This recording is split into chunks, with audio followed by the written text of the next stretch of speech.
Young millionaire tosses a paper into the trash can, but a voice says, "Hey, I'm in here," and he goes into a panic. There are moments that divide a life into before and after. For Adam Moore, that moment happened on a winter night when the world seemed frozen and silent. Adam had always been the kind of man who goes unnoticed, a face in the crowd. Someone who arrives at work early, leaves late, and rarely misses a day.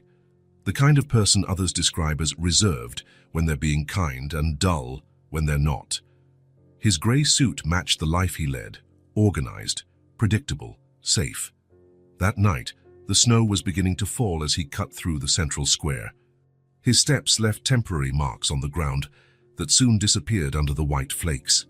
The place was deserted. Only the streetlights cast yellowish circles against the growing darkness. Adam found a crumpled piece of paper in his pocket, notes from a meeting that no longer mattered. He stopped in front of a public trash can and tossed the paper in. A simple gesture, one he made almost every day. That's when he heard it. "Hey, I'm in here." The voice was so small, so fragile, that for a moment, Adam thought he had imagined it. He looked around. No one. The square remained empty, except for the wind that swayed the bare branches of the trees. "Hello?" he asked into the air, feeling foolish. Silence. "Then I'm here." The voice was coming from the trash can. Adam felt his heart race as he slowly approached. He leaned over and looked inside. Amidst crumpled papers and empty wrappers, two enormous eyes stared back at him. A child's eyes. "My God!" he exclaimed, taking a step back. Inside the trash can was a small girl, no more than 4 years old. Dirty, with tangled dark hair and clothes far too thin for the biting cold.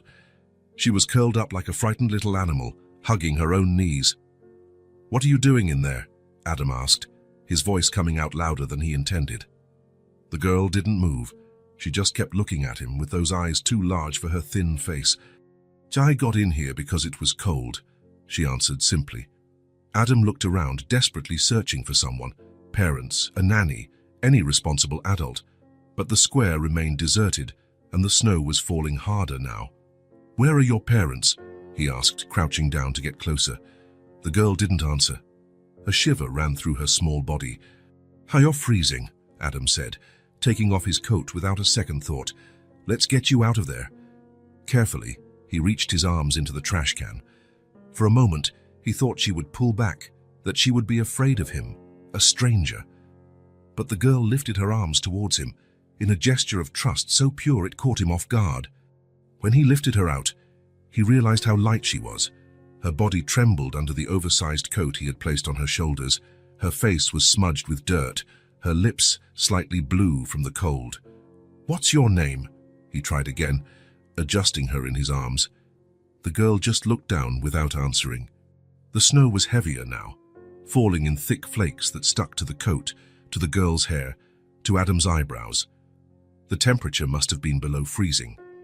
"I need to call the police," he said, more to himself than to her. The effect was immediate. The girl shrank in his arms, clinging to his shirt with her icy little hands. "Tanatsu," she murmured, fear evident in her voice. The wind howled between the buildings now, bringing more cold, more snow. Adam felt the girl shiver against his chest.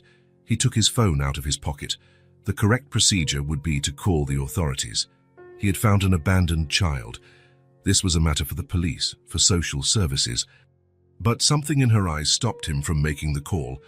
There was fear there, yes, but there was also something else, a trust, a hope that he, of all people, had awakened. How was that possible? Adam was never a man of impulsive decisions. His life was made of calculated choices, of measured risks, every step planned in advance. But in that moment, looking at the child that fate had placed in his path, something shifted inside him. An inexplicable certainty filled his chest. He couldn't leave her there, nor hand her over to strangers on this cold night. "It's okay," he said softly. "Let's go to my place. You need to get warm." The girl didn't smile, didn't thank him. She just rested her head on his shoulder, as if it were the safest place in the world. Adam started walking, shielding her as best he could from the wind and snow. His mind raced in 1,000 directions. What was he doing? What was this madness? Taking an unknown child home? And then what? What would he say to her, to others, to himself? He had no answers to any of these questions. He only knew that, in that moment, he was doing the only thing that felt right. The city around them carried on its normal rhythm. Cars passed occasionally, their headlights cutting through the darkness. Hurried people walked with umbrellas and heads bowed, not noticing the man carrying a child through the snow. Adam felt the weight of the girl in his arms, not just the physical weight, which was minimal, but the weight of the responsibility he had just taken on. A weight that, strangely, did not crush him. On the contrary, it gave him a purpose he didn't know he needed. "It's going to be okay," he murmured, unsure if he was reassuring the girl or himself. She didn't answer. Her small body had relaxed a bit, though she still shivered occasionally. The city lights shone through the curtain of snow, creating an almost magical scene around them. Adam kept walking, his steps leaving deep prints in the accumulating snow. He had no idea what he would do next. He didn't know how he would explain this to anyone.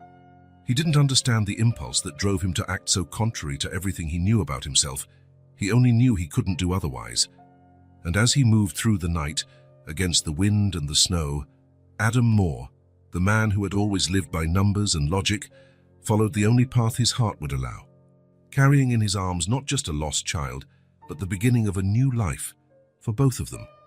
Adam's apartment had never felt as alive as it did that night, not because of its size. It was spacious, with 3 bedrooms and a view of the park, but because of the unexpected presence now occupying his couch. The girl sat quietly, wrapped in the softest blanket Adam could find. Her small hands held a mug of hot chocolate, still too big for her. She had taken a quick bath with his clumsy help, and he had improvised one of his t-shirts as a pajama. The shirt swallowed her tiny body, but at least she was clean and warm. The silence between them wasn't awkward, but it was heavy with questions. Adam watched the girl with a mixture of concern and fascination. Who would leave a child alone in the cold? Why had she hidden in a trash can instead of asking for help? And most importantly, what would he do now? "Are you feeling better?" he finally asked, sitting in the armchair across from the couch. The girl nodded, her enormous eyes studying every corner of the apartment as if memorizing escape routes. "You don't have to be scared," Adam continued, keeping his voice calm. "No one is going to hurt you here." She lowered her gaze to the mug, her fingers tightening around it as if it were an anchor. "Can you tell me what happened?" Adam tried again. "How did you end up in that trash can?" For a long moment, he thought she wouldn't answer. Then, without looking up, the girl spoke. "My mum said she was coming back, and she never came back." Her voice was as small as she was, but the words hit Adam like a punch. He felt a lump form in his throat. "Your mum left you in the square." The girl nodded, taking a sip of the chocolate. "She said she was going to buy food," she continued, the words coming more easily now. "She told me to wait on the bench, that she'd be right back." Adam leaned forward, trying to process what he was hearing. "And you waited?" "3 days," she answered, as if stating something commonplace. "I slept on the bench. It was sunny during the day." Adam closed his eyes for a moment, trying to control the wave of anger he felt. 3 days. A 4-year-old child alone on a park bench for 3 days. "Did no one stop to help you?" he asked, unable to believe it. The girl shrugged. A strangely adult gesture for someone so small. "People walked far away. I think I was dirty." Adam took a deep breath. The big city could be a cruel place. People in a hurry, looking at their phones, ignoring a child because she looked dirty. The thought made him sick. "And why did you hide in the trash can?" "It started getting really cold yesterday," she explained, her logic simple and direct. The wind hurt. There was no wind in the trash can. Adam felt something shift inside him, a warmth in his chest he couldn't explain, an almost physical need to protect this child. "You did the right thing," he said, surprising himself. "That was smart. Hiding from the cold was a good idea." A small glimmer appeared in her eyes, the first positive reaction he had seen. "What's going to happen now?" she asked, the worry returning to her face. "Are you going to take me away?" Adam hesitated. The logical answer was yes, he should take her to the authorities in the morning. It was the correct, irresponsible procedure. But the thought of handing her over to the system, of watching her disappear behind institutional doors, caused him an unexpected anguish. "Not today," he finally answered. "Today, you're going to sleep here, where it's safe and warm. We'll figure out the rest tomorrow." She nodded, seeming satisfied with the answer. "Then what's your name?" Adam asked, realizing he still didn't know it. The girl set down the empty mug, and for the first time, a small smile appeared on her face. "Mommy called me Emily," she said. "She would sing my name when I went to sleep." Emily, Emily, Emily. The simplicity of the memory, the way her eyes lit up as she said her own name, touched Adam in a way he didn't expect. "Emily," he repeated. "That's a beautiful name." "What's your name?" she asked, seeming more comfortable now. Adam Moore." "Adam," she repeated, testing the sound.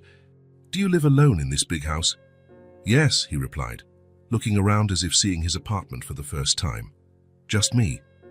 "No others?" Emily asked, her childish curiosity beginning to emerge. "No kids?" "No," Adam smiled. "I don't have any children. And a dog. Not one of those either." Emily seemed to consider this seriously, as if evaluating his quality of life based on the absence of children and dogs. "That's why it's so quiet here," she finally concluded. Adam laughed, a genuine laugh he hadn't had in a long time. "I guess so," he agreed. "Sasha, it's very quiet." The clock on the wall read almost midnight. Emily yawned, the exhaustion finally overcoming the adrenaline of the day. "Let's get a place for you to sleep," Adam said, getting up. His apartment had 3 bedrooms, his, an office, and a guest room he rarely used. "I have a spare room," he explained as they walked down the hall. "You can sleep there." The guest room was simple but clean, a twin bed with a blue comforter, a dresser, and a small desk. The white walls and lack of decoration revealed how little the space was used. "You can sleep in this room," Adam said, turning on the heater to chase away the chill. "Now we'll figure things out later." Emily entered timidly, her eyes scanning every detail of the room as if she couldn't believe it. "Can I really stay here?" she asked, her voice full of surprise. "Yes," Adam confirmed. "For now, this place is yours." He helped her onto the bed and covered her with the duvet. Emily sank into the pillows, looking tiny in the full-sized bed. "Good night, Emily," he said, not quite sure how to say goodbye. "Good night, Adam," she replied, her eyes already heavy with sleep. Careful not to wake her, Adam left, leaving the door ajar. He stopped in the hallway and listened for a moment. Soon her breathing became deeper and more regular. She was asleep. Back in the living room, Adam sat on the couch, his mind buzzing with thoughts, worries, and, surprisingly, plans. He needed clothes for Emily, proper food for a child, maybe some toys. He needed to find out more about her past, try to understand what had happened, and eventually he would need to decide what to do. The logical option was still to contact the authorities, but something inside him resisted that idea. What if Emily ended up in a worse place? What if she was mistreated? What if he never saw her again? This last thought surprised him. Why did he care so much about a child he barely knew? When he finally went to his room to sleep, his sleep was restless, full of dreams about empty benches in deserted squares. The morning arrived with the sound of small footsteps in the apartment. Adam woke up to find Emily standing by his bedroom window, watching the snow-covered city outside. The large t-shirt that served as pajamas made her look even smaller. "Good morning," Adam said, sitting up in bed. She turned, studying him with those large, serious eyes. "Good morning," she replied politely. "There's a lot of snow." "Yes, it snowed all night," Adam agreed, getting up. "Are you hungry?" Emily nodded, following him to the kitchen. Breakfast was a revelation for Adam. His culinary repertoire was limited, but he managed to make scrambled eggs, toast, and orange juice. He watched fascinated as Emily ate with appetite, her eyes occasionally glancing up to check if he was still there. "I'm going out for a few hours today," he explained as he washed the dishes, "to buy some things for you." Fear immediately returned to her eyes. "Tears, are you coming back?" she asked, her voice betraying her insecurity. Adam stopped what he was doing and knelt down to her level. "I'm coming back, Emily. I promise. I won't leave you alone." She studied him for a long moment, as if assessing the truthfulness of his words. "Okay," she said finally. "Tight, I'll wait. Actually," Adam continued, "I was wondering if you'd like to come with me. We need to buy clothes in your size, and you could choose." Emily's face lit up, and for the first time, Adam saw a genuine smile. "Can I really?" "Of course," he replied, feeling a strange happiness at her reaction. "We'll go shopping together." The shopping mall was crowded, as always on a Saturday. Adam held Emily's hand firmly as they navigated through the people. She wore one of his t-shirts as a dress, with a makeshift belt to keep it in place. It wasn't ideal, but it would work until they bought proper clothes. The first stop was a department store. Adam had never been in the children's section before and felt completely lost among the sizes, styles and colors. "Can I help you?" a saleswoman asked, noticing his discomfort. "We need everything," Adam replied, gesturing to Emily. "Clothes, shoes, pajamas." The saleswoman smiled at Emily, who partially hid behind Adam's leg. "Your daughter is adorable," the woman commented. "How old is she?"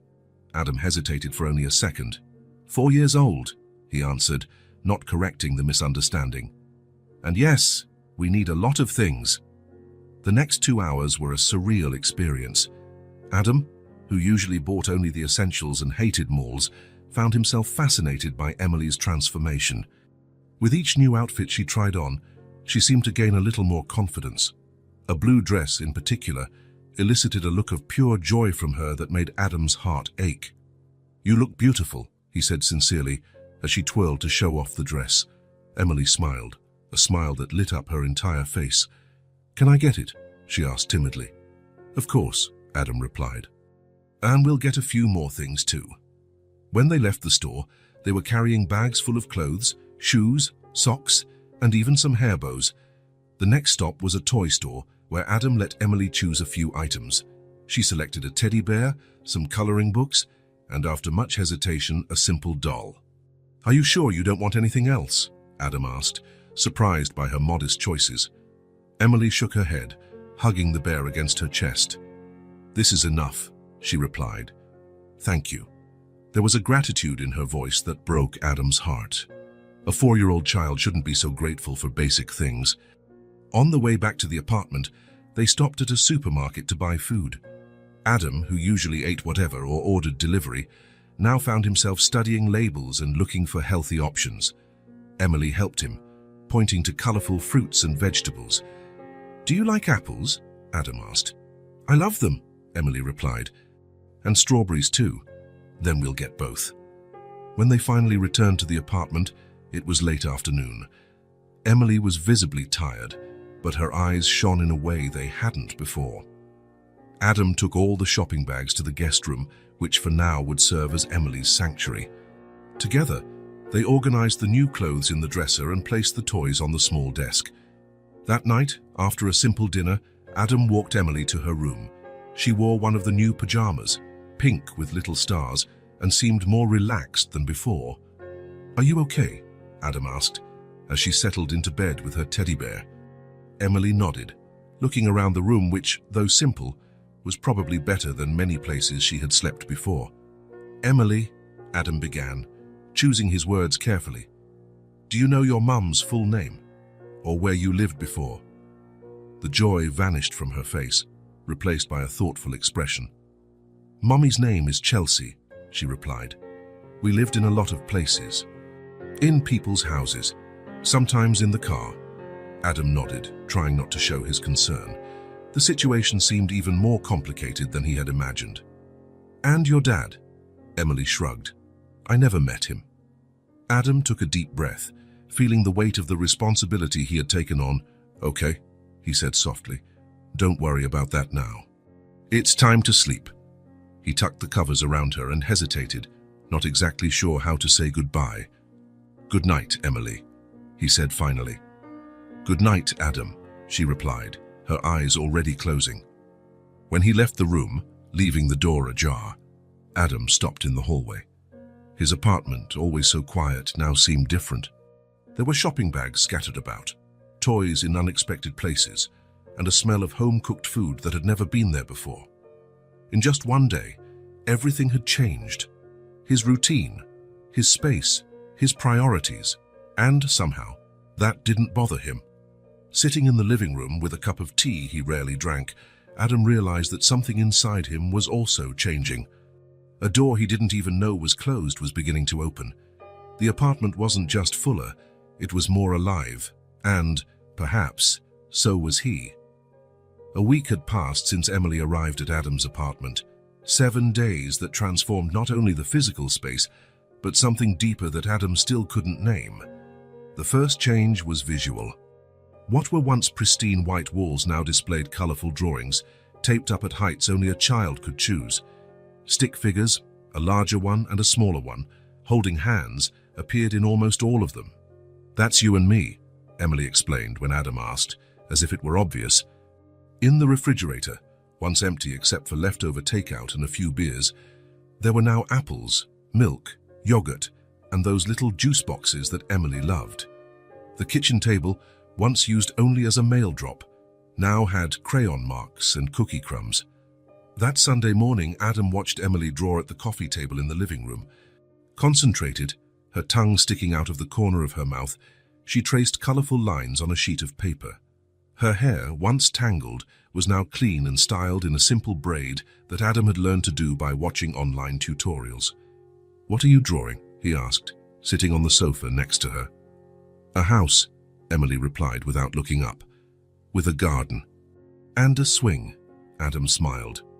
In the last few days, he had learned more about Emily's tastes. She loved strawberries, hated peas, and had a fascination with swings. At the park near the apartment, she could spend hours on the swing asking to go higher, higher.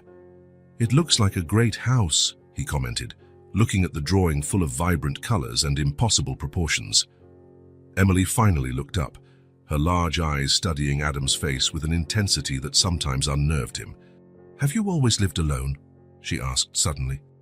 The question caught Adam off guard. It was strange how Emily could do that, ask seemingly simple questions that touched on deep points. "No," he replied, trying to keep his voice casual. "I've lived with other people before." "With who?" Adam hesitated. How to explain his life to a 4-year-old child? "And when I was a kid, I lived with my parents. Then in college, I shared an apartment with friends, and later..." He paused, deciding how much to reveal. "I lived with someone I loved." Emily dropped her crayon and turned completely towards him, the drawing temporarily forgotten. "And where are all those people now?" Adam took a deep breath. Emily's questions were like little projectiles, too accurate. "My parents live far away in another city. My college friends went their own ways, and the person I loved..." He chose his words carefully. "We decided to go our separate ways." Emily seemed to consider this seriously, frowning in concentration. "Do you miss them?" "Sometimes," Adam admitted. It was easier to be honest with Emily than it would be with an adult. There was no judgment in her eyes, only pure curiosity. "So why do you live alone?" The question hung in the air, simple and devastating. "I thought I liked the silence," he finally replied. "Having my own space, doing things my way." "And do you?" Adam looked around the room. The toys scattered on the floor, the drawings on the walls, Emily's presence filling spaces he didn't even know were empty. "I think I was wrong about the silence," he said, surprised by his own honesty. Emily nodded, as if he had confirmed something she already knew. She returned to her drawing, picking up a red crayon to color the roof of the house. "Your house isn't silent anymore," she commented casually. "No," Adam agreed. "It's not." And he realized, with sudden clarity, that the silence he had always considered a comfort now sounded like loneliness, like a void he hadn't noticed until it was filled. Afternoons with Emily had an almost magical quality. After Adam came home from work, now leaving promptly at 5, to the astonishment of his colleagues, they developed little rituals. Emily would tell him about her day with the nanny Adam had hired, a kind elderly woman named Martha, who took care of her while he was at the office. Then they would prepare dinner together, with Emily on a stool to reach the counter. "So can I cut the tomato?" she asked that night, as Adam prepared spaghetti. "Better not," he replied, giving her a wooden spoon instead. "But you can stir the sauce." Emily accepted the task seriously, stirring the red sauce with total concentration. Adam watched her out of the corner of his eye, amazed at how something so simple could seem so significant now. Dinner was always full of questions. Emily seemed to have an endless supply of them. Why is the sky blue? How do birds know where to fly? Where does the water go when we flush the toilet? Adam tried to answer as best he could, sometimes needing to look things up on his phone to be sure. Emily listened attentively, absorbing information like a sponge. After dinner, there was the bath ritual, which inevitably ended with more water outside the tub than in it, and then the moment to brush their teeth side by side in the bathroom. Adam never imagined that watching a small child try to brush her own teeth could be so endearing. Bedtime was special. Although Adam had no children's books, he began to invent stories for Emily. Stories about brave princesses, friendly dragons, and children who discovered magical worlds. Emily listened, mesmerized, her eyes struggling to stay open until the end. "One more story?" she always asked. "Tomorrow," Adam would reply, tucking the covers around her. Now it's time to sleep. When he closed the bedroom door, leaving it ajar as Emily preferred, Adam felt something strange in his chest, a mixture of protection, affection, and fear. Fear of not doing enough. Fear that someone would come for her. Fear of what life would be like if she left. On a Wednesday evening, while washing the dinner dishes, Adam heard a noise in the living room. He found Emily standing on a chair she had dragged to the wall, trying to tape up another drawing. "Hey, be careful," he said, rushing to help her. "You could fall." "I want to put it higher," Emily explained, "to make a sky." Adam lifted her by the waist, allowing her to stick the drawing at the desired height. "What is it?" he asked, looking at the tangle of blue lines and colorful dots. "It's us looking at the stars," Emily replied. "You said you would take me to see real stars one day." Adam smiled, remembering the promise made casually days before. Emily forgot nothing. "And I will," he confirmed, "when the weather gets better." He put her back on the floor and watched as she ran to get another drawing. The wall was becoming completely covered, an explosion of colors and shapes that was transforming the minimalist apartment into something entirely new. Later, sitting on the couch watching an animated movie, Emily rested her head on Adam's arm, a simple, almost unnoticed gesture.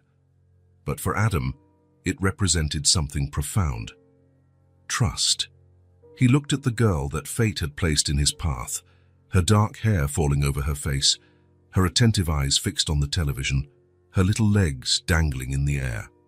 When he had found her, she was dirty, scared, suspicious. Now, just 2 weeks later, she leaned against him as if it were the most natural thing in the world. The bond between them was growing, without fanfare, without grand declarations. Just small moments, simple questions, shared routines, like roots that deepen silently beneath the earth. Adam realized he could no longer imagine the apartment without Emily's drawings on the walls, without her toys scattered about, without her impossible questions, without her. The house had life now, and, for the first time in a long time, so did he. The night fell silently over the city. The moon, almost full, cast soft shadows through Adam's apartment. It was almost 2 in the morning when he finally fell asleep, exhausted after a particularly intense day at work. Sleep came quickly and deeply, without dreams, until a sound tore him from unconsciousness. A muffled scream, followed by hurried footsteps in the hallway. Adam opened his eyes, disoriented for a moment. The bedroom door creaked open, letting in a beam of light from the hallway. "Adam?" Emily's voice was small and trembling. He sat up in bed, turning on the bedside lamp. Emily stood in the doorway, her tiny body shaking. She wore the unicorn pajamas they had bought over the weekend, and she was hugging her teddy bear tightly. Her face was streaked with tears, her eyes wide with fear. "Emily, what happened?" he asked, instantly alert. She didn't answer. She just ran to the bed and climbed up with surprising agility, clinging to Adam as if her life depended on it. Her small body trembled against his chest.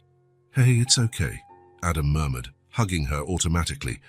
But was it a nightmare? Emily nodded against his shoulder, not letting go of her hug.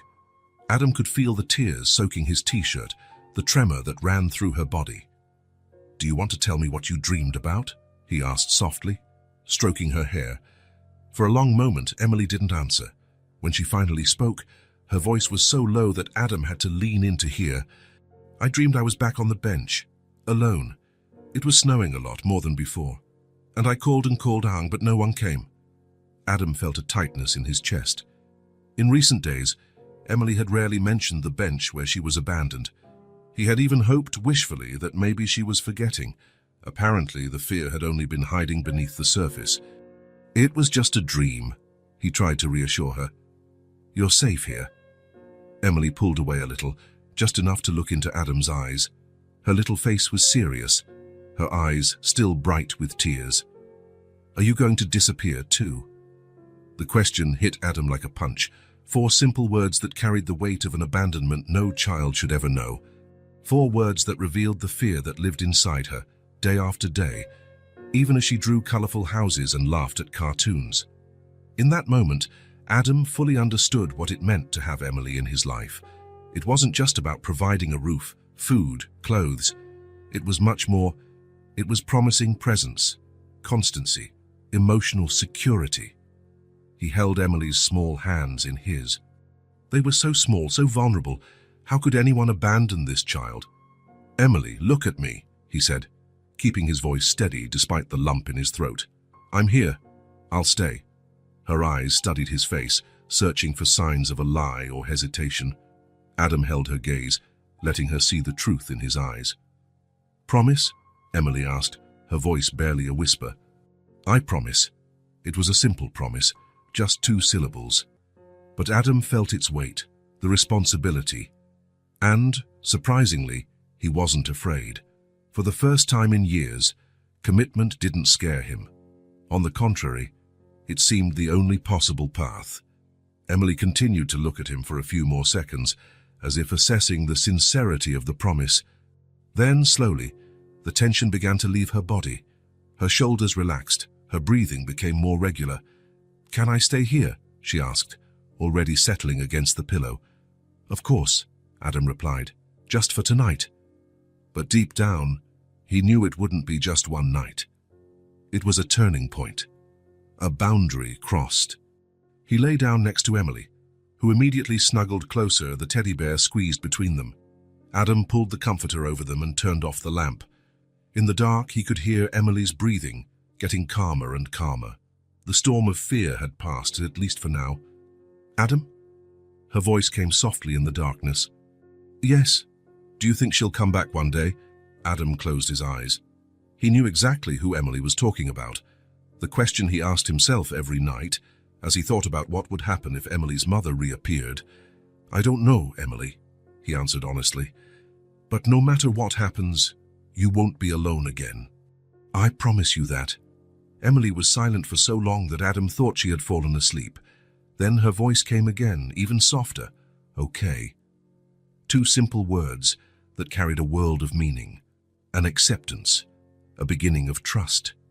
Adam watched as Emily finally gave in to sleep, her face relaxing, her long eyelashes resting on her cheeks, still marked by dried tears.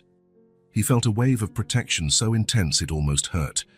In the past few weeks, since he had found Emily in that trash can, his life had completely changed. At first, he told himself it was temporary, that he would find her family or a suitable place for her to stay, that he would return to his normal, organized, predictable life.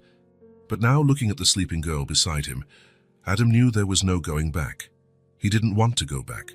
The life he had before now seemed empty, like a house without furniture, functional, but without purpose or warmth. Emily stirred in her sleep, murmuring something unintelligible. Instinctively, Adam stroked her hair, a gesture that had already become natural. She sighed and went back to sleep deeply, the fear of the nightmare apparently forgotten. Outside the room, The world continued on, cars occasionally passing on the street, the distant hum of the city that never completely sleeps. But there, in that small space between them, something new had formed. A silent commitment, a mutual promise. Emily was beginning to trust that she wouldn't be abandoned again. And Adam, surprisingly, found himself wanting to be worthy of that trust, not out of obligation or pity, but because something inside him had changed, grown, opened up. He closed his eyes, feeling the warmth of Emily's small hand still holding his, even in her sleep. An anchor, a connection. "I'll stay," he whispered again, more to himself than to her. And for the first time in a long time, Adam slept without restlessness, without the vague feeling that something was missing in his life. The silence of the apartment, once a sterile comfort, was now filled by Emily's soft breathing and a growing certainty in Adam's heart. He wasn't just taking care of Emily. They were taking care of each other. The month of March arrived with the first signs of spring. Small green buds appeared on the trees in the park, and the sun occasionally broke through the clouds, bringing a timid warmth. Adam and Emily had established a comfortable routine, a small world of two that functioned with surprising harmony. That Saturday afternoon, sitting at the kitchen table, Adam was preparing work reports while Emily drew. It was an arrangement they both enjoyed, the quiet companionship, each at their own task, occasionally exchanging glances or comments. Adam looked up from his laptop when Emily pushed a piece of paper towards him. "Yeah, look what I made," she said, with that particular pride children have for their creations. Adam looked at the drawing. As always, Emily had drawn two figures holding hands, her and him, as they appeared in almost all her drawings. But this time, there was a third person, a woman with a blue dress and long dark hair, similar to Emily's. "Who is it?" Adam asked, though he already knew the answer. Emily pointed to the figure with a serious expression. "It's Mommy. She must be looking for me." Adam felt a tightness in his chest. In recent weeks, Emily rarely spoke of her mother.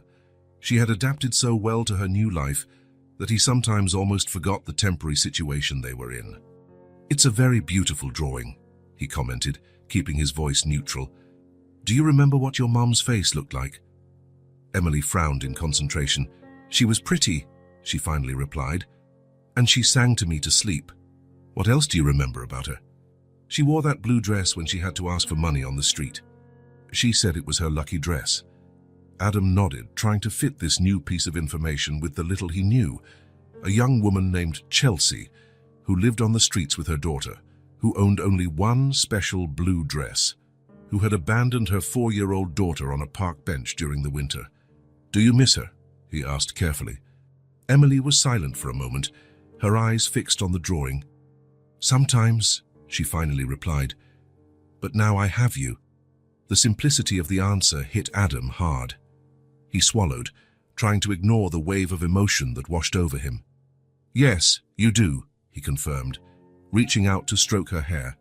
Emily smiled and returned to her drawing, seemingly satisfied. But Adam could no longer concentrate on his work.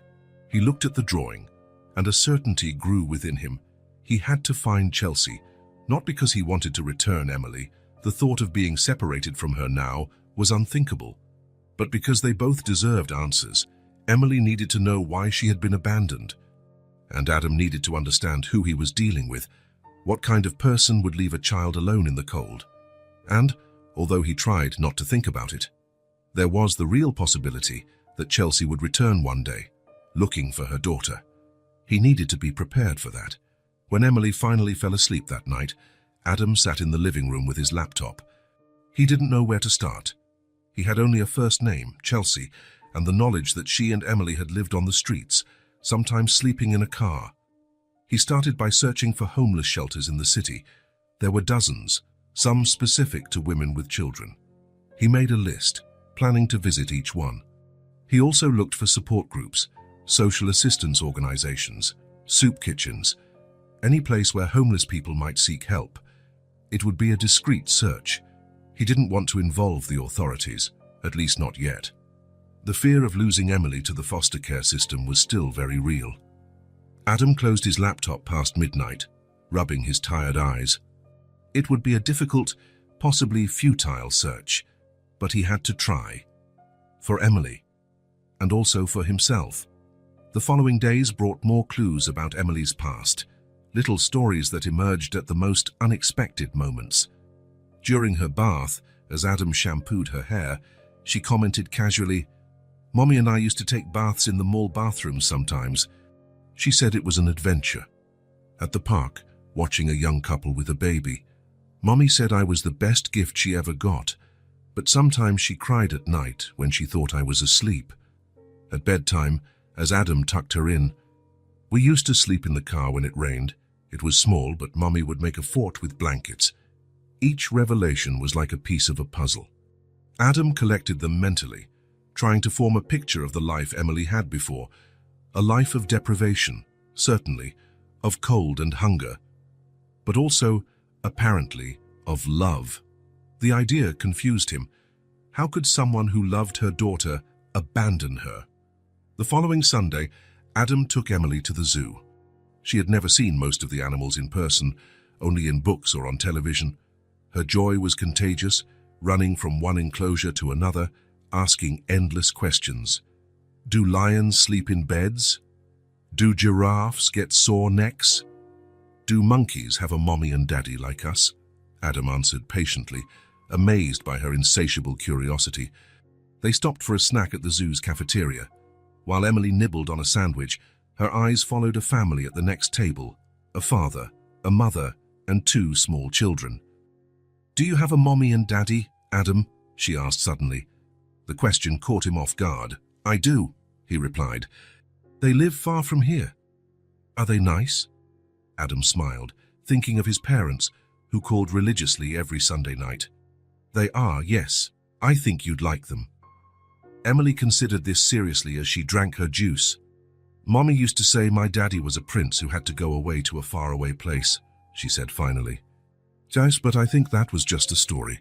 Adam nodded, feeling a pang of sadness for the premature disillusionment in Emily's tone. "Sometimes grown-ups tell stories because the truth is complicated," he explained gently. Emily shrugged. "It's okay. I have you now." There it was again, that simple, absolute trust that always left him speechless. The next morning, Adam began his search.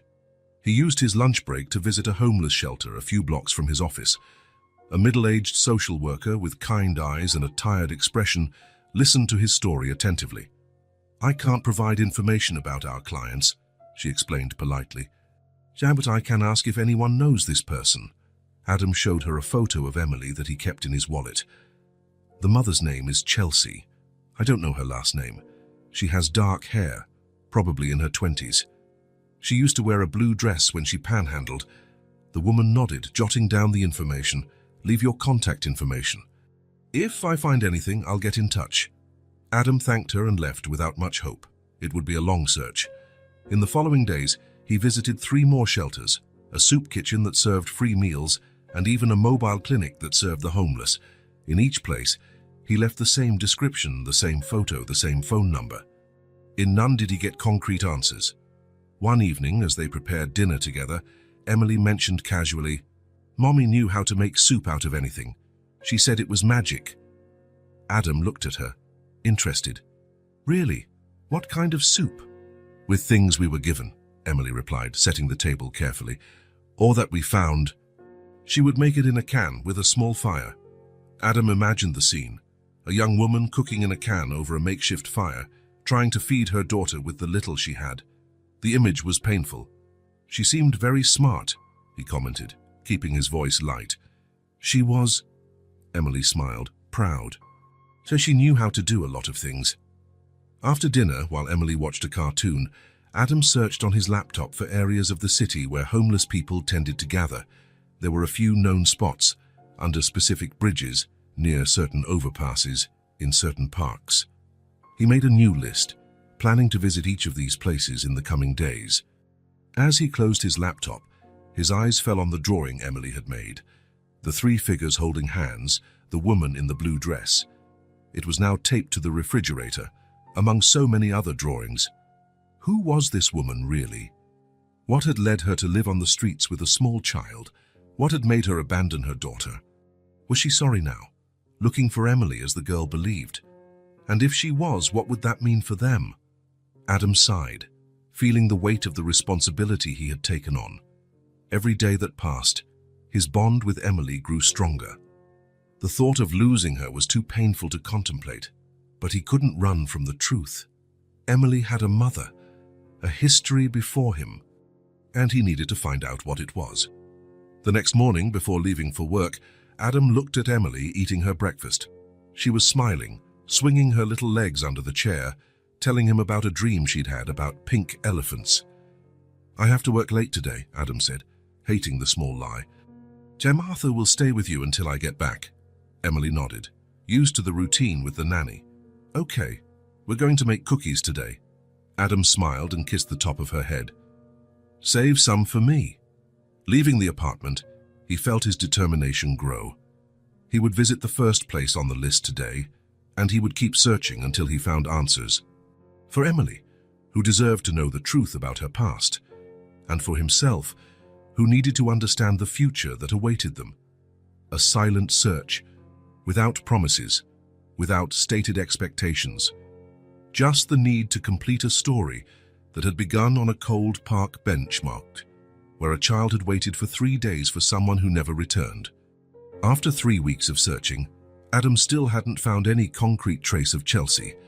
He had visited shelters, social assistance centers, spoken with homeless people, but no one seemed to have precise information about Emily's mother. Some vaguely remembered a young woman with a child, others mentioned a blue dress, but nothing solid enough to follow up on. It was during this search that Adam realized something he should have noticed before. Emily had no documents, no birth certificate, no health insurance card, no school records, nothing that officially proved her existence. Initially, Adam thought about just continuing as they were. After all, things were working well. Emily was happy, safe, adapting to a normal life. Martha, the nanny, took care of her during his work hours, and the two were developing a routine that seemed to work for both of them. But then came the fever. It started on a Tuesday night. Emily was quiet during dinner, her normally rosy face now pale, except for red blotches on her cheeks. "Are you feeling okay?" Adam asked, noticing she had barely touched her food. Emily just shook her head, a rare occurrence for such a talkative child. When he touched her forehead, Adam felt the heat immediately. She was burning up. The initial panic was followed by action. A lukewarm bath, children's fever reducer he had bought for his small home first aid kit, fluids, everything he had learned from his frantic research on childcare in the first weeks with Emily. But when the fever didn't break after a few hours, Adam knew they needed medical help. The pediatric emergency room was crowded, as always. Crying children, worried parents, the familiar atmosphere of anxiety that pervades emergency rooms. When it was finally their turn, the nurse looked at Emily with professional sympathy. "Full name?" she asked, ready to type into the system. "Emily," Adam replied, suddenly realizing the problem. "Emily Moore." The nurse nodded, not noticing his hesitation. "Sad date of birth?" Adam froze. He had no idea when Emily was born. They had never talked about it. I'm not sure of the exact date," he admitted. "She's 4 years old." The nurse looked up, now more attentive. "Health insurance card? Any identification?" "I didn't bring anything," Adam said, his anxiety growing. "It was an emergency." The nurse studied him for a moment, then looked at Emily, who was curled up in Adam's lap, clearly sick. "Are you her father?" The question Adam had been dreading. "I'm her guardian now," he replied, opting for a partial truth. "We're in the process of regularizing her custody." It wasn't exactly a lie, just an intention that had just formed. The nurse watched him for a few more seconds, then sighed. "We'll treat the child first, sort out the paperwork later, but you'll need to regularize this, sir." "Yes, I know, thank you." Emily was treated, medicated, and diagnosed with a throat infection. Nothing serious, but it could have been worse without treatment. When they returned home, with Emily finally sleeping thanks to the medication, Adam sat in the living room with a clarity he hadn't felt before. Emily needed to exist officially. She needed documents, records, a place in the system that would protect her. The next morning, after leaving Emily with Martha, Adam didn't go to the office. Instead, he drove to the courthouse, determined to start the legal process. The building was imposing, cold, full of identical corridors and closed doors. Adam felt small there, lost among signs and confusing directions. He finally found the Family and Children's Division. A middle-aged woman with glasses on the tip of her nose listened to his story with an impenetrable expression.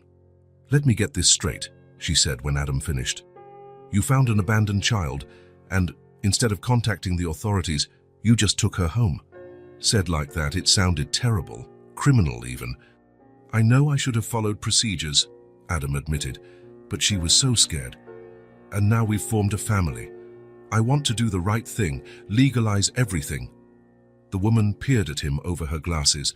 "Mr. Moore, children aren't stray cats that you can just adopt. There are laws, procedures. I understand. That's why I'm here." The standard procedure would be to refer the minor to Child Protective Services. She would be in the custody of the state while they search for relatives, and only then, if no one claims her, would she enter the adoption queue. Adam's stomach sank. The thought of Emily in an institutional shelter, away from him, was unbearable. "And is there no other option? We've been together for almost 2 months. She trusts me. She's happy." The woman sighed, seeming momentarily more human.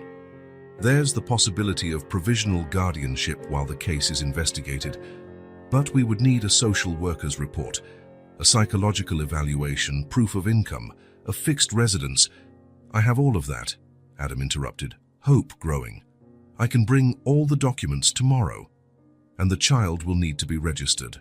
Without a birth certificate, nothing can be done." "How do I do that if I don't know when she was born? Or even her mother's last name?" "There's a procedure for delayed birth registration. It's complex but possible." Adam nodded, feeling a determination grow within him. "I'll do whatever it takes." He left the courthouse with a list of documents, Forms OS, and a stack of papers to fill out. The bureaucracy was daunting, the deadlines long, the guarantees non-existent.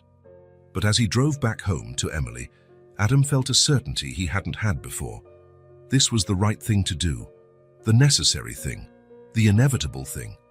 When he arrived at the apartment, he found Emily already better, drawing at the living room table while Martha prepared lunch. Her face lit up when she saw Adam. "You're back early," she exclaimed, running to hug him. Adam picked her up, feeling the comforting warmth of her little body, the trust with which she nestled against him. "Yes, I'm back," he replied, kissing the top of her head. "I had to take care of some important things." "What things?" Adam smiled, pulling away to look into her eyes. "Things about you, Emily. About making you exist for the whole world." She frowned, confused. "But I already exist." Adam laughed softly. "Yes, you do. But the world doesn't know it yet, and it's time to officially introduce you." As Emily returned to her drawings, satisfied with the explanation, Adam looked at the stack of documents in his folder. The road would be long, difficult, full of obstacles, but he was determined. "If the world has never seen Emily," he muttered to himself, "then the world is going to have to meet her now." While the legal processes moved at their slow pace, Adam and Emily's life gained its own rhythm. April arrived with warmer days and bluer skies. The city bloomed in color after the harsh winter, and the same seemed to be happening inside the apartment that was now truly a home. Sunday mornings became sacred. Adam, who used to spend weekends sleeping in or working, now woke up early with an excitement he had never experienced before. The Sunday pancake ritual began by chance when Emily mentioned she had never had one. What do you mean, you've never had pancakes?" Adam asked, shocked by the revelation. Emily shrugged. In that way she did when talking about her past life. "Mommy didn't know how to make them, and we didn't go to restaurants." That same morning, Adam improvised a recipe he had seen online. The first attempts were disastrous. Pancakes raw on the inside, burnt on the outside, some so thin they looked like paper. Emily watched everything with fascination, sitting on a stool by the counter, her chin resting in her hands. "It's okay if it's not good," she consoled, seeing Adam's frustration. "We can have cereal." but Adam was determined. On the third try, he produced something that resembled a real pancake. He served it to Emily with butter and maple syrup, watching anxiously as she took the first bite. Her eyes widened, and a slow smile spread across her face. "This is the best thing I've ever eaten in my life," she declared, with the solemnity that only children can employ to describe sweets. From that day on, pancakes became a tradition. Adam perfected the recipe, experimented with variations, with fruit, chocolate, cinnamon. Emily helped mix the batter, her face concentrated, her tongue peeking out of the corner of her mouth as she stirred with all the strength of her little arms. "Stir faster," Adam encouraged, laughing at her enthusiasm. "I'm stirring as fast as I can," she would reply, determined. The kitchen always ended up a mess: flour on the floor, drops of batter on the counter, syrup sticking in unlikely places. But the sound of laughter and the sweet smell that filled the apartment were worth every minute of cleanup afterward. The visit to the library began as a necessity. Emily was growing intellectually every day, her curiosity insatiable, her questions increasingly complex. The few children's books Adam had bought were no longer enough. The public library was a few blocks from the apartment, an old building with imposing columns and a colorful, welcoming children's section. On the first visit, Emily stood paralyzed at the entrance, her eyes scanning the shelves full of books. "Are they all real?" she whispered, as if in a sacred place. "Yes," Adam smiled, "and you can choose whichever ones you want to take home." Emily looked at him, incredulous. "How many?" "5 today. When you finish, we'll come back and get more." The selection was a serious process. Emily examined the covers, flipped through the pages, considered the illustrations with the seriousness of a literary critic. Adam watched, amazed at her concentration. "This one has a dragon," she pondered, showing him a book. "But this one has a girl astronaut." The dilemma was clear on her face. "We can take both," Adam suggested. Her eyes shone. "Really?" And so, the library became part of their routine. Twice a week, they would walk there together, return the old books and choose new ones. The librarian, a grey-haired lady with a kind smile, soon got to know them. "Your daughter is a voracious reader," she commented once as she checked out the books. "It's not common to see that in children so young." Adam didn't correct the mistake. He just smiled, a warmth spreading through his chest at hearing Emily called his daughter. The idea for the fort came on a rainy day. Emily was restless, confined inside the apartment, her body full of unspent energy. "What if we built a fort?" Adam suggested, remembering his own childhood. "A real fort?" Emily asked, her eyes wide. "Out of sheets and pillows, but it will feel real, I promise." They spent the entire afternoon on the construction. Adam gathered all the sheets, blankets and pillows from the apartment. They used chairs as supports, secured corners with heavy books, and adjusted the height with strategically placed brooms. Emily directed the operation with surprising authority. "This side is too low down," she would point out. "We need more space inside." When they finally finished, they had transformed the living room into an impressive structure. A ceiling of white sheets created a magical space, illuminated by the soft light filtering through the fabric. The floor was lined with soft pillows, creating a cozy nest. "It's perfect," Emily declared, crawling inside. Adam followed her, surprised to find that even though he had to stoop, he fit comfortably. They lay side by side, looking up at the makeshift ceiling, listening to the sound of the rain outside. "This is the best day of my life," Emily whispered. Adam turned his head to look at her, his heart aching with the simplicity of the statement. How could something so simple, a fort of sheets on a rainy day, be the best day of someone's life? "We can do this whenever you want," he promised. Emily smiled, her eyes already heavy with sleep. She fell asleep right there, in the fort, as Adam told made-up stories about brave princesses and friendly dragons. Sundays in the park became sacred. After pancakes, they would walk together to the large city park. Emily, who was once shy and withdrawn in open spaces, now ran freely across the lawns, climbing on playground equipment, sliding and swinging higher and higher. "Look how high I am," she would shout from the swing, her face a mask of pure joy. Adam would watch her, feeling a mixture of pride and that constant fear that seemed to come with the package of caring for a child. What if she fell? What if she got hurt? But there was also a growing certainty. Emily needed this freedom. She needed to run, fall, get up, try again. She needed to feel the wind in her face, the grass under her feet, the sun in her hair. She needed to be a child. And so even with his heart in his throat, Adam let her fly. He watched from a distance, always ready to run if necessary, but allowing her to explore the world on her own. The evenings were perhaps the most precious moments. After her bath, in clean, fresh-smelling pajamas, Emily would snuggle into bed while Adam picked up the book of the night. "What chapter are we on today?" she would ask, though she knew exactly where they had left off. Adam would sit on the edge of the bed, open the book, and begin to read. His voice would change for each character, deep for the bear, high for the squirrel, mysterious for the narrator. Emily would listen, mesmerized, her eyes following the illustrations, occasionally asking questions or making predictions about what would happen next. Sometimes she would fall asleep before the end of the chapter, her body gradually relaxing, her breathing becoming deeper. Adam would continue reading for a few more minutes, just for the pleasure of watching her sleep peacefully, safely at peace. In those moments, when the apartment was silent except for the soft sound of Emily's breathing, Adam felt a clarity he had never experienced before. This wasn't temporary.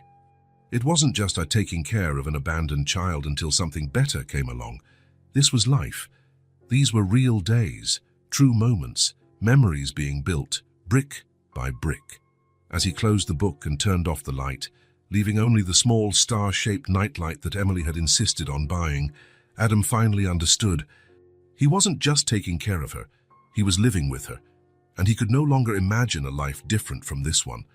May arrived, bringing flowers to the city's gardens and unexpected news for Adam.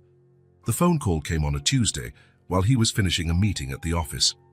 "Mr. Moore, this is Sarah from Hope House, the women's shelter downtown." Adam felt his heart race. He had visited that shelter 3 weeks earlier as part of his systematic search for Chelsea. "Yes, I'm listening. We admitted a woman yesterday. She saw the photo you left with us. She says her name is Chelsea and that the girl in the picture is her daughter." Adam closed his eyes for a moment, trying to process the information. After months of searching, finally, "Is she there now?" "Yes, actually, she asked if you could come. She's not in good health."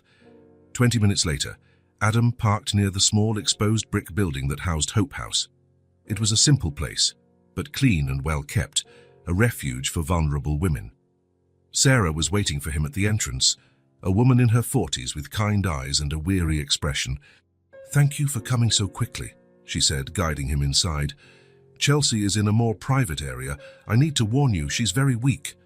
They walked down a hallway to a small room at the back of the building. Sarah knocked softly on the door before opening it. "Chelsea, Mr. Moore is here." Adam entered and needed a few seconds for his eyes to adjust to the dimly lit room. A woman was sitting in an armchair near the window, covered by a thin blanket despite the warmth of the day. Her face was pale, almost translucent, framed by thin, dark hair that fell lifelessly around her features. But the eyes, Adam recognized them immediately. They were the same as Emily's, large, dark, expressive. "You found her," Chelsea said, her voice little more than a whisper.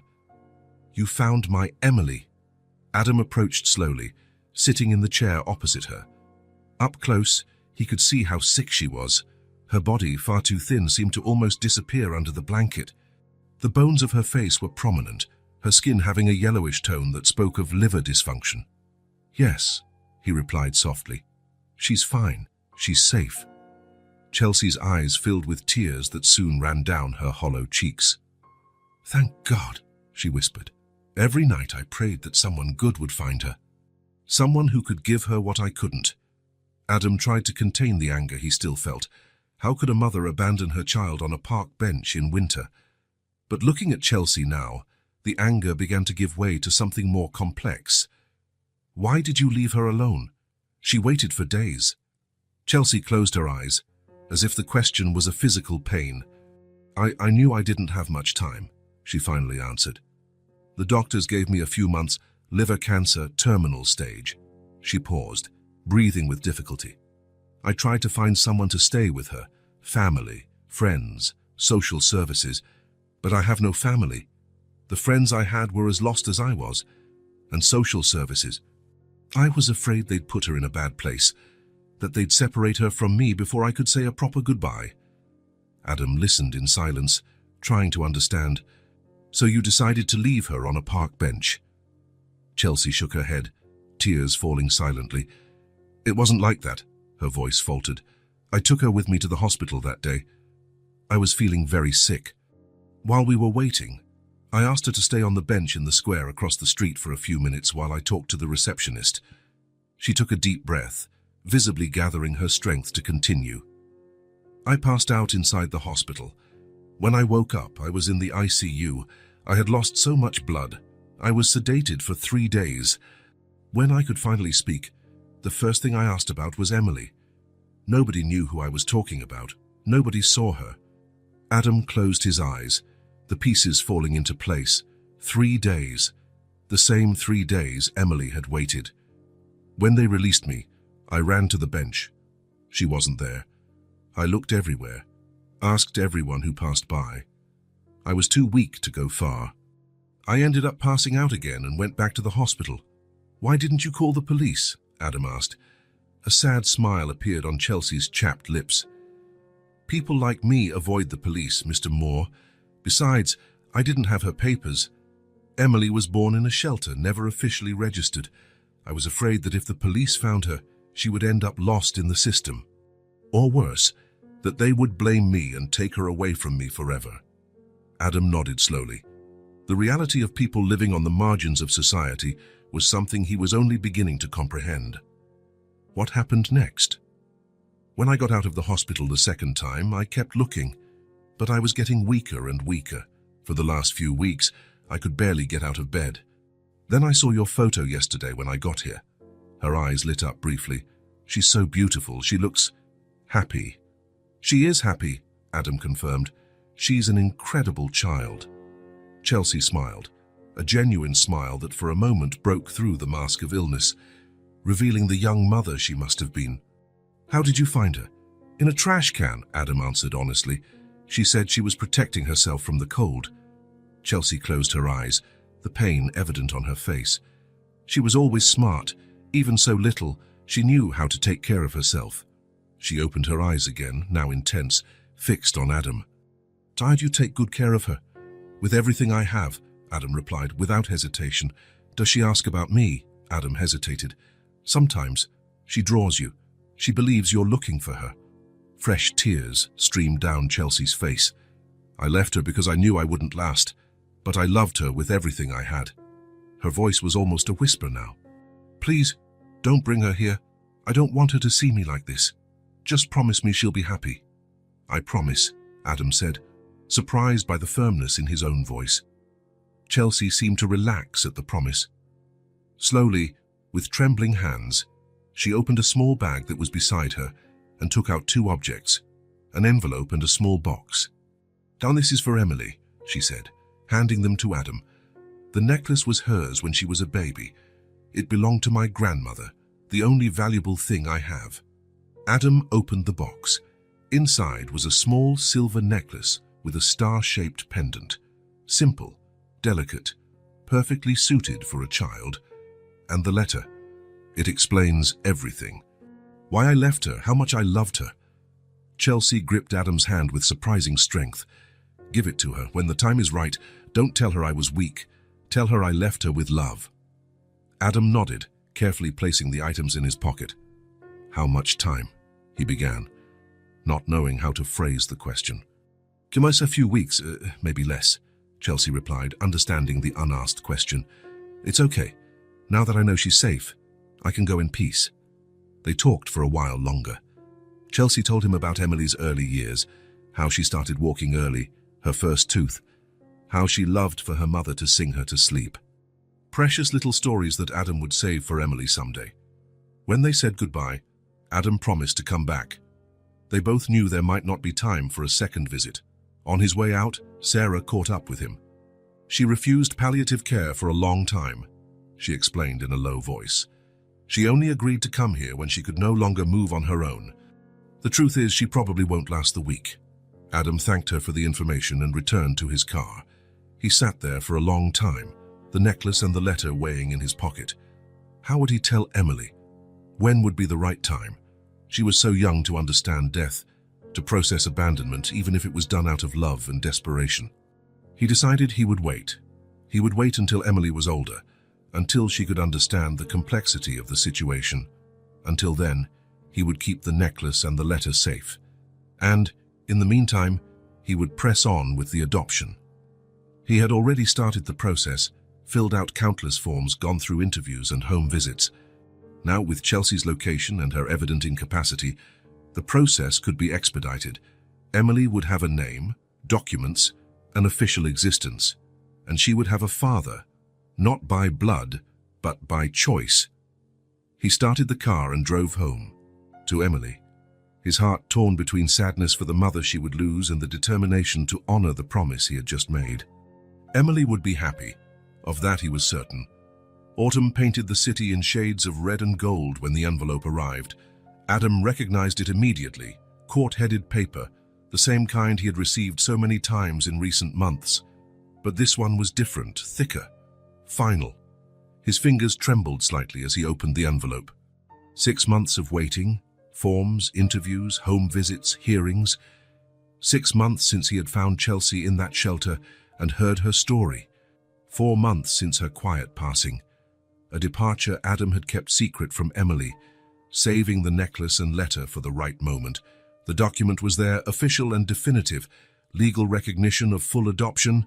Emily Moore, no longer a child without a last name, without documents, invisible to the system. Now legally his daughter.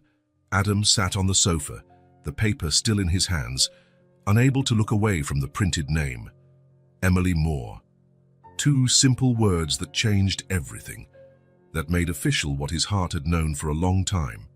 The sound of the apartment door opening interrupted his thoughts. Martha, the nanny, came in with Emily, returning from school. At 5 years old, Emily now attended kindergarten, another hard-won normality. Another document that had required complex explanations and some half-truths. "Guess what I did today?" Emily exclaimed, dropping her backpack on the floor and running to Adam as she did every day. "What?" he asked, quickly hiding the document under a magazine. "I painted a huge picture. The teacher said it's the most beautiful in the class." "It's true," Martha confirmed, smiling. "She got a gold star for it." "That's amazing." Adam hugged her, breathing in the smell of crayons and jelly sandwich that always accompanied her after school. "We need to celebrate."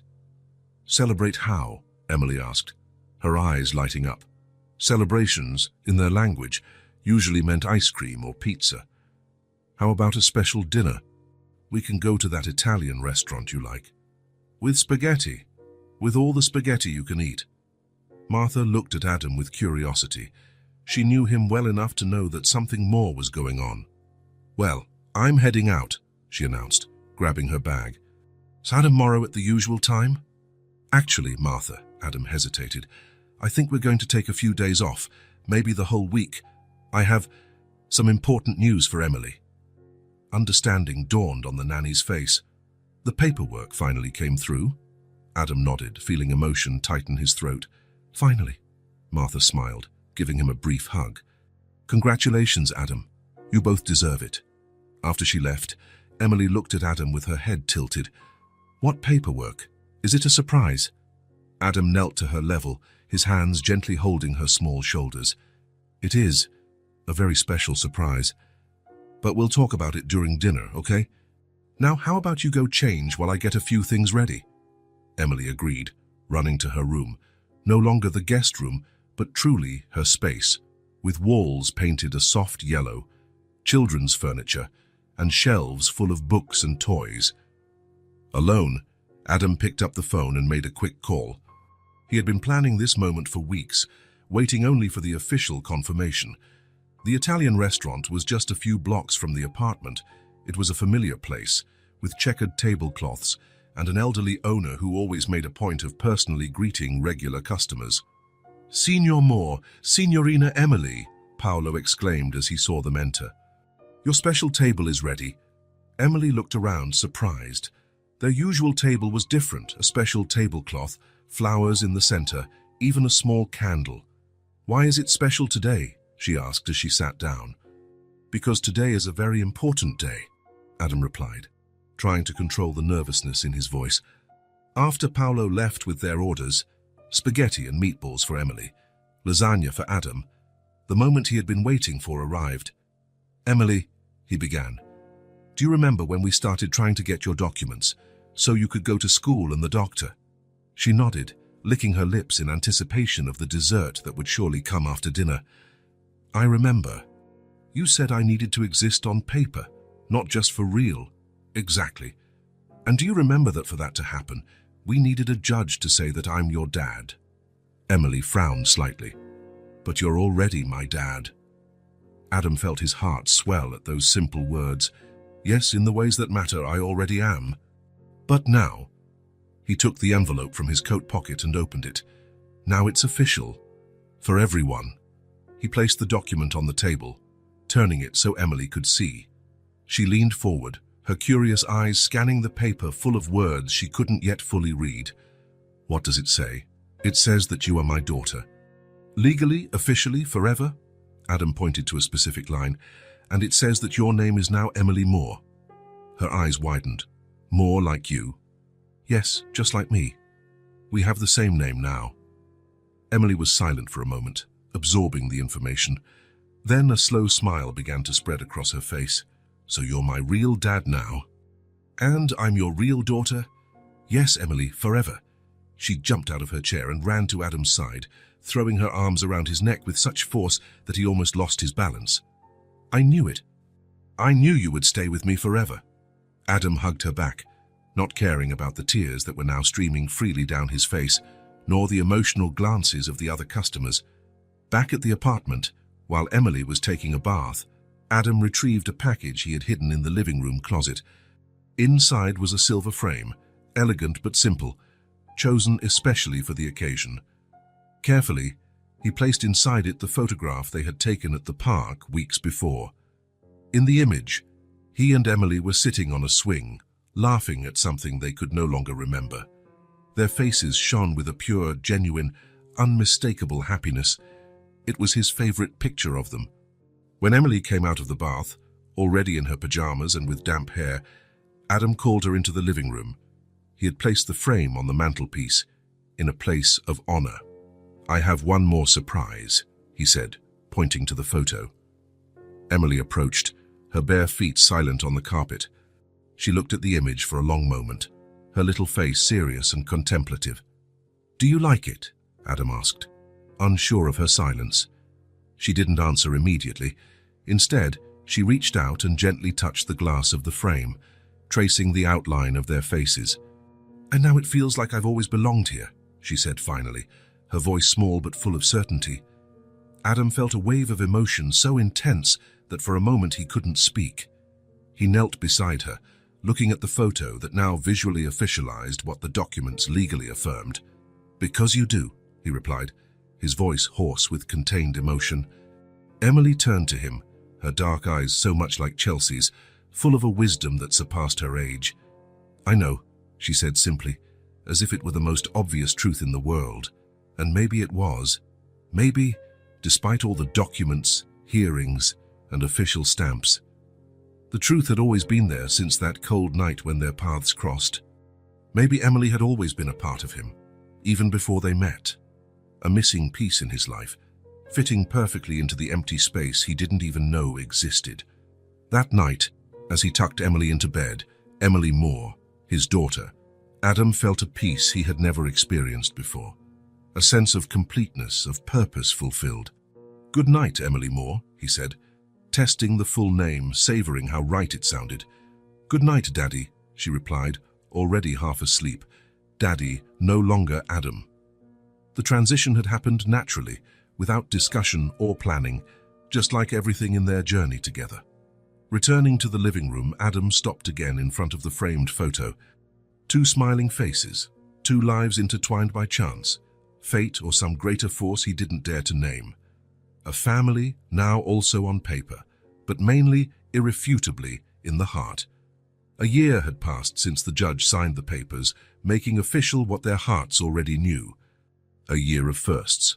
The first day of school, the first birthday party with friends, the first visit from grandparents who traveled to meet the granddaughter who won their hearts in minutes.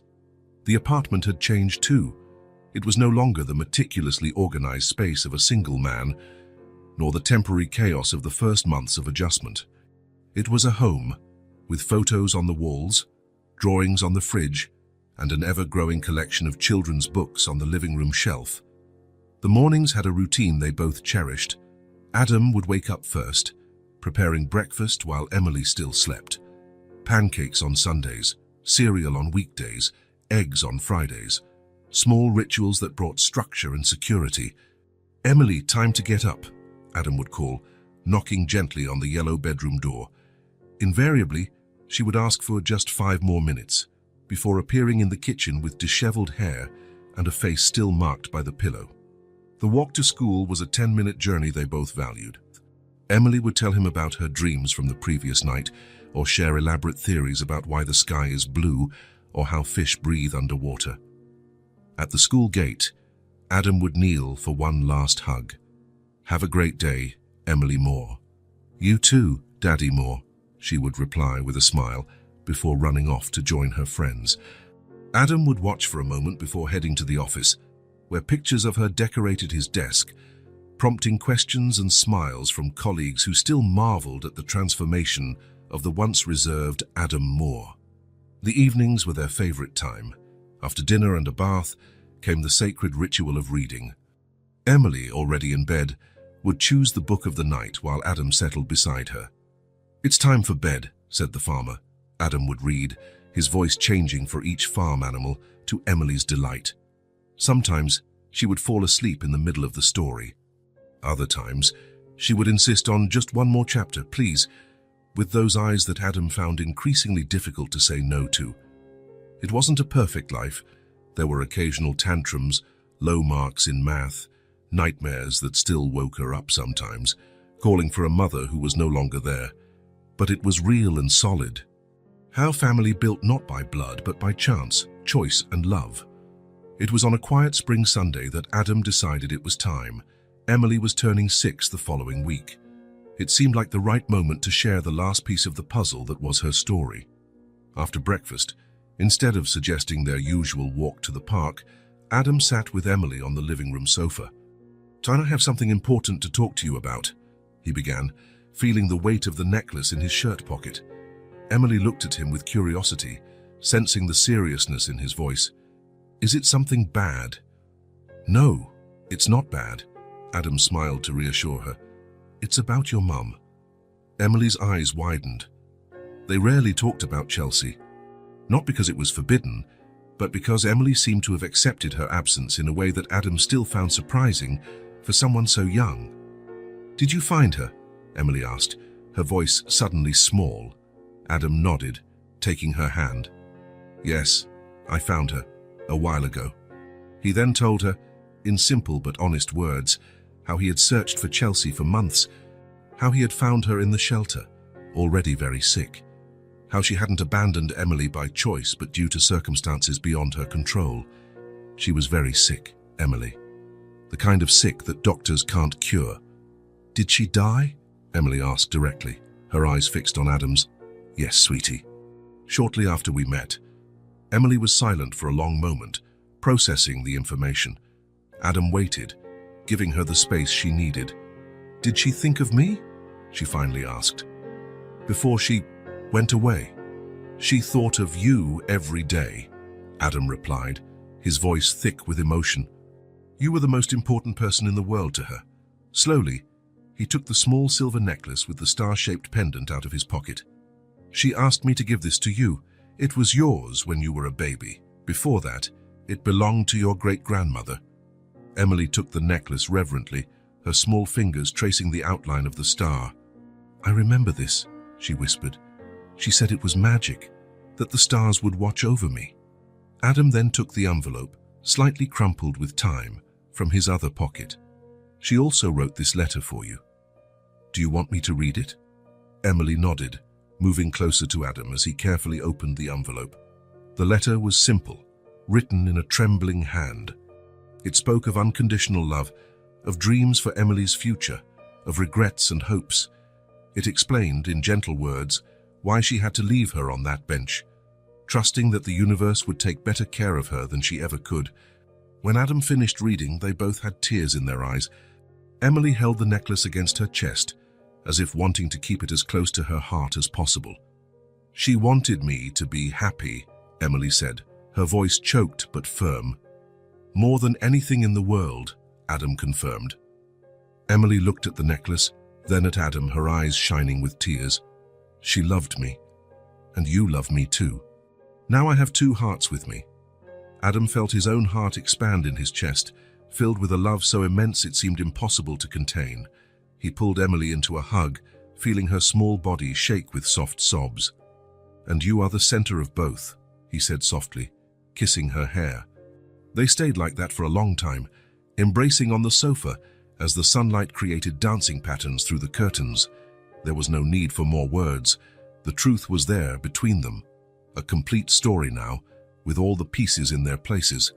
Later that day, as they prepared dinner together, Emily asked for help putting on the necklace. Adam carefully fastened it around her neck, watching how the small silver star shone against her skin. "It looks beautiful on you," he commented. Emily touched the pendant, a serene smile on her face. "It's like having both of you always with me." At night, after the usual story, when Adam stood up to leave the room, Emily held his hand. "Thank you for finding me, Daddy," she said simply. Adam felt his throat tighten with emotion. "You're the one who found me, Emily," he replied. "I was just passing by that square." She shook her head, with that wisdom that sometimes startled him. "No, we found each other. It was meant to be." Adam smiled, unable to disagree. Maybe she was right. Maybe there were greater forces at work on that cold winter night. Fate, coincidence, or simply the ordinary magic of life bringing together two souls who needed each other. "Good night, Emily Moore," he whispered, adjusting the blanket around her. "Good night, Daddy," she replied, her eyes already closed. As he left the room, Adam paused to observe the scene for a moment. His daughter sleeping peacefully, the star necklace glowing softly in the lamplight. Books